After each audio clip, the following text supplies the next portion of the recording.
قصیدہ مبارک لکھیا جنہوں قصیدہ پوردہ چادر والا قصیدہ پوردہ کہتے ہیں چادر ایک قصیدہ سرکار دو عالم صلی اللہ کی ذات پاک میں لکھیا جنہوں ایک قصیدہ لکھیا کہ نبی پاک علیہ السلام کی بار میں پیش کیتا مصر دکھلو گے آپ نے ملک جگہ کے سنی بار میں قصیدہ پڑھیا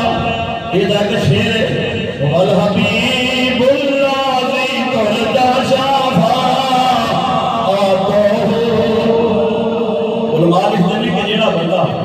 جس گھر میں بیماری دینے ڈالنا ہے نا وہ اپنے گھر میں یہ جڑا شیر ہے نا یہ کثرت ہے مدینے والے آقا کی سارا کرم فرمان کہ اللہ کے فضل نال بیماریاں تو ہو جان گی بیماریاں ختم ہو جان گی اس واسطے والحبیب الراضی ترجا شفاعتہ لکل ہاؤ من الاحوال مقاطعہ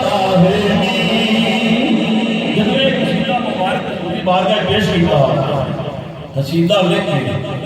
رات ویلا یا سو گئے ادھی رات وقت بلے آئے امام بصیری رضی اللہ تعالیٰ عنہ علیہ قبر میں آرام کرتے نہ پے گھر والے اللہ تعالیٰ ادھی رات ویلا بلے آؤ تے کی ویکھے آؤ ایک سونے سونے گورے گورے ہاتھ مبارک والا اللہ کریم فرماندا ہے کہ اللہ فوقا ایدیہم کملی والیا جڑے تیرے ہاتھ میں تیرے نہیں تیرے رب دے ہاتھ میں اللہ فرماندا ہے وما رمیتا اذ رمیتا ولکن اللہ رما اللہ دا کملی والا جڑے کہتے کافراں مارے نے کسانی مارے تواڈے رب نے مارے نے کیتا اپنے ہتھاں دے نال اللہ آندا ہے کسانی میں مارے اللہ اندازہ فرما مقام مصطفیٰ کیسا ہے لوگ آتے ہیں فضول خلقی ہے یہ تو چلیا جنت دی پرچی ہے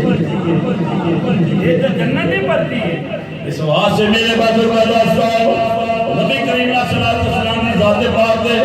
جب امام مسلم نے قصیدہ پیش کیتا تے رات دا ویلا ہے سرکار دو عالم علیہ الصلوۃ والسلام خواب دے اندر تشریف لے کے آئے رحمت عالم علیہ الصلوۃ والسلام نے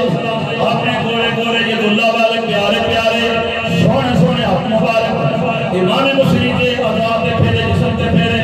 رب کعبہ کی قسم تاریخ موجود ہے کتابات موجود ہے امام مسلم کے سرانے نبی پاک علیہ السلام کے جسم کی چادر حضور امام مسلم کو عطا کر کے یہ تحفہ عطا کر کے امام مسلم فرماتے جدو میری آنکھ کھلی تے میں بالکل صحت یاب میرے سرانے جسم کی چادر بھی پئی ہے دے بہارے آؤندے میں پے ہر پاسے جوما کھدریاں نے اس واسطے میرے بازر کا دوستو سرکار دو عالم علیہ السلام اللہ نے مقام عطا کیتا ہے جب قیامت کا دن ہوئے گا ہر بندہ یہ پکارے گا یوں تو سارے نبی